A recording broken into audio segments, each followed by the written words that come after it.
So if you've been watching our videos for a bit, you already know that we know a bit about Scooby-Doo, and by that I mean please watch our other video after this, I swear it's good.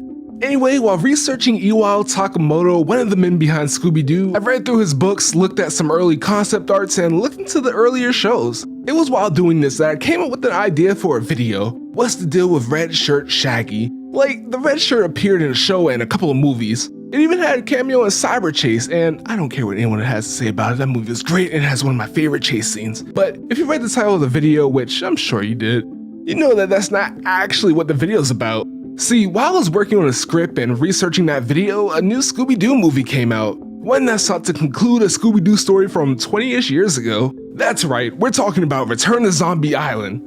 Wait, no, that's not out yet. Okay, well, this new movie sought to conclude the 30-ish year old series, The 13 Ghosts of Scooby-Doo, and I'm here to talk about it. I'm mostly looking to find out if it's good as a standalone movie as well as a satisfying end to an old series. So strap in and let's dive into Scooby-Doo and the Curse of the 13th Ghost.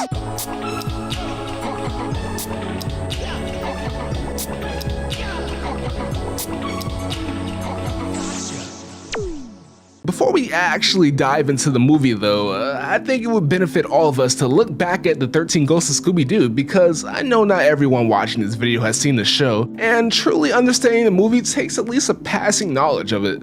So this show is really interesting to me for a couple of reasons. The main one being that this was the first Scooby-Doo series to have supernatural creatures as the villains instead of the local neighborhood farmer. This actually seemed to be the case for the 80s Scooby-Doos, as the movies coming after this also had real monsters in them as well, unless you choose to see humans as the real monsters. But 13 Ghosts is pretty unique because it even got to a point where Scooby was so scared by everything that he just quit for a second, which I thought was crazy. In addition, it could be kind of confusing if you just happen to see a random episode for some reason, since Fred and Velma were missing in this show, but they were also missing in those movies I mentioned for whatever reason. They were actually playing fast and loose with these two because even before this show, they were at best recurring characters and weren't actually mainstays in the Scooby-Doo property for 8 years. Past that, this was the shortest run of any Scooby-Doo show, and as I alluded to earlier, there was an appearance of the illustrious Red Shirt Shaggy. But what's the show actually about, you might be wondering? Well, don't worry because I watched the entire series so that I could better explain it to you. So while Fred and Velma were doing summer camp things, Shaggy, Scrappy, Scooby, and Daphne, who doesn't look like Daphne by the way, were taking a trip to Honolulu. Unfortunately, they had to crash land in the Himalayas because Shaggy piloting a plane is kinda scarier. They end up in this cursed town with the most cursed character, Flim Flam, who, might I add, was not even liked by the story editor and associate producer Tom Ruegger, who said it was the result of focus groups. I'm getting off track though, because it is in this town where Scooby and Shaggy get tricked by the ghosts Weird and Bogle into opening a chest that contains the 13 powerful and scary ghosts that will wreak havoc when released. This sets the gang and Flim Flam off to go capture the ghosts. Oh, and I don't want to forget Vincent Van Ghoul, the warlock who uses magic and is knowledgeable about all the ghosts that were in the chest of demons. But he isn't always there, he mostly talks to them through a crystal ball. So boom, we have the setup for the show where they go around the world and find the 13 ghosts. This is usually done with a lot of hijinks and 80s comedy, which if you see it, you'll know what I'm talking about. I should also add that some of these monsters are self-sabotaging. There's one that sticks out in my mind where the ghost turns into a frog to catch Scooby, who was turned into a fly, and he just gets caught like that because he's an idiot. And then after 13 episodes, it just ends. When I was watching it, I was surprised because it felt like there was supposed to be another episode, but nope, that was that.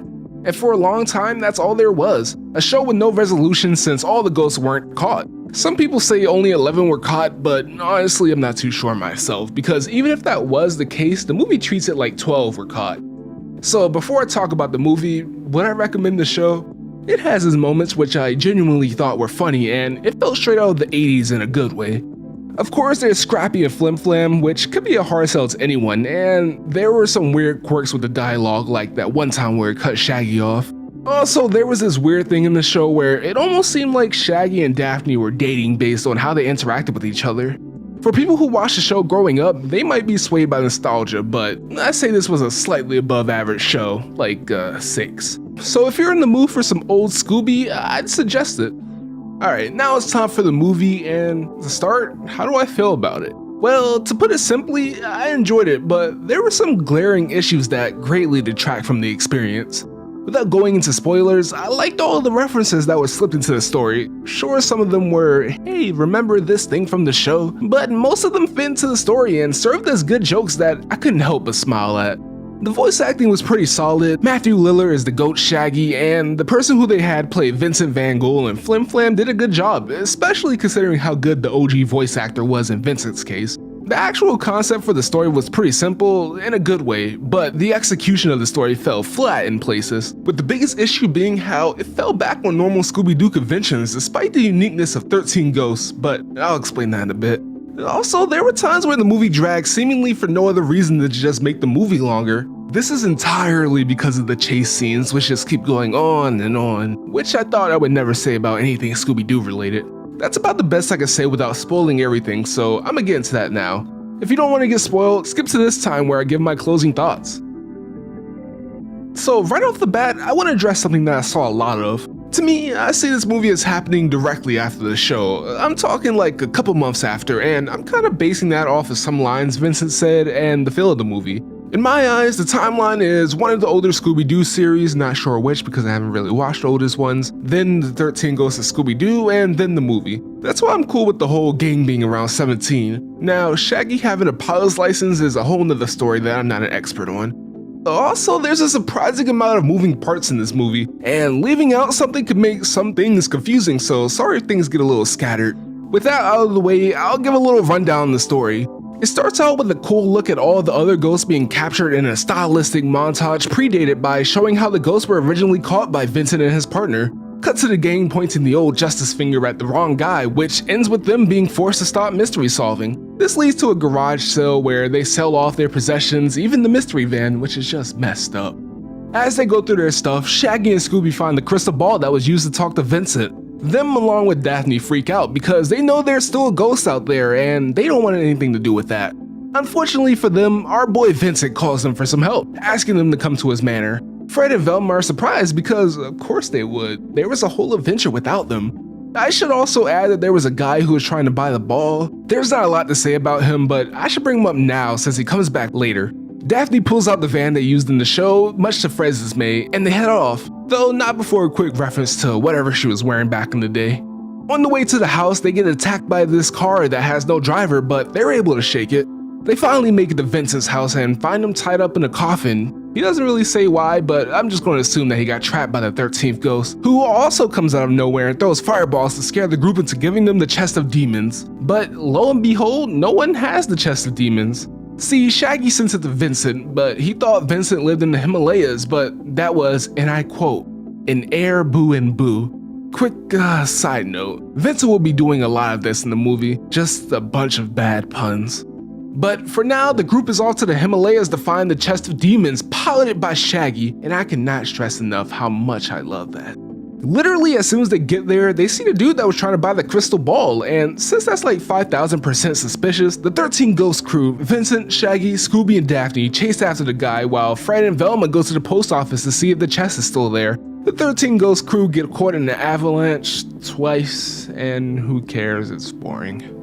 Fred and Velma get to the post office and run into Flim Flam, who hit a growth spurt because that's the only thing that makes sense in this movie. He takes them to his gift shop where he sells chests of demon memorabilia. Fred and Velma buy nothing, but the 13 Ghosts somehow buys or steals one and goes to confront the 13 Ghost crew. Does that make any sense?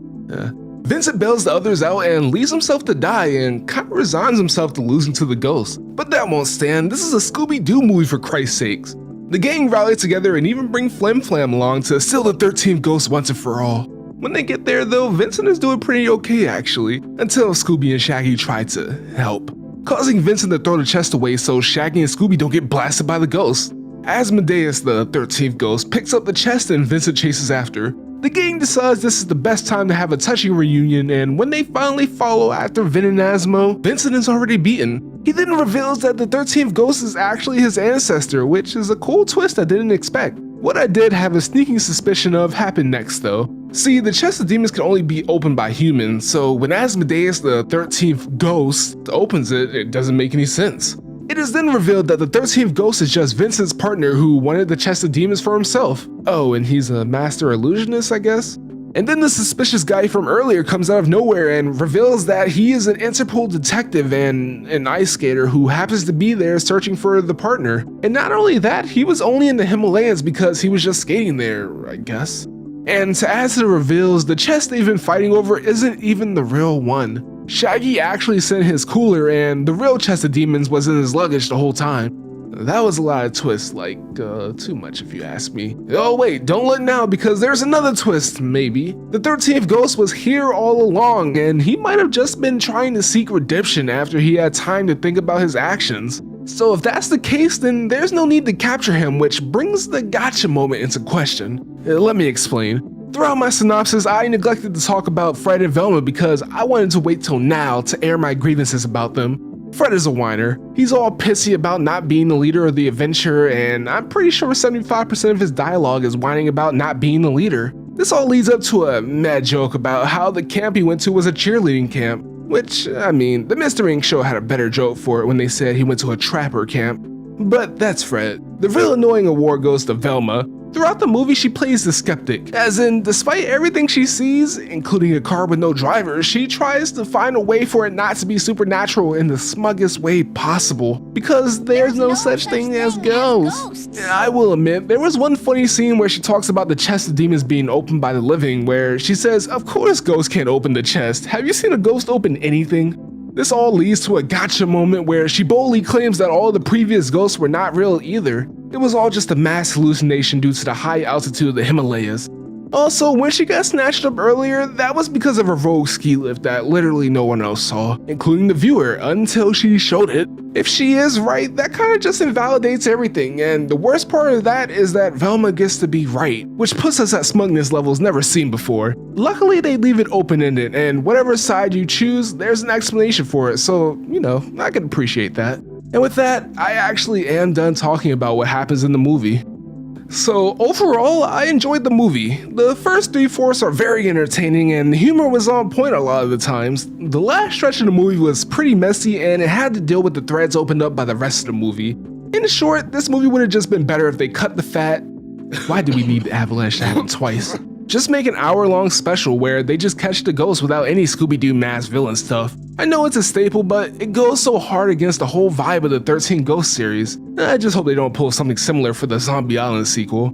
Surprisingly, I would recommend it if you do like Scooby-Doo, and especially if you like the original series the movie's a sequel to. It was made for those people, but I'm sure you can casually watch it and still find it entertaining, with the caveat that some of the references will fly over your head.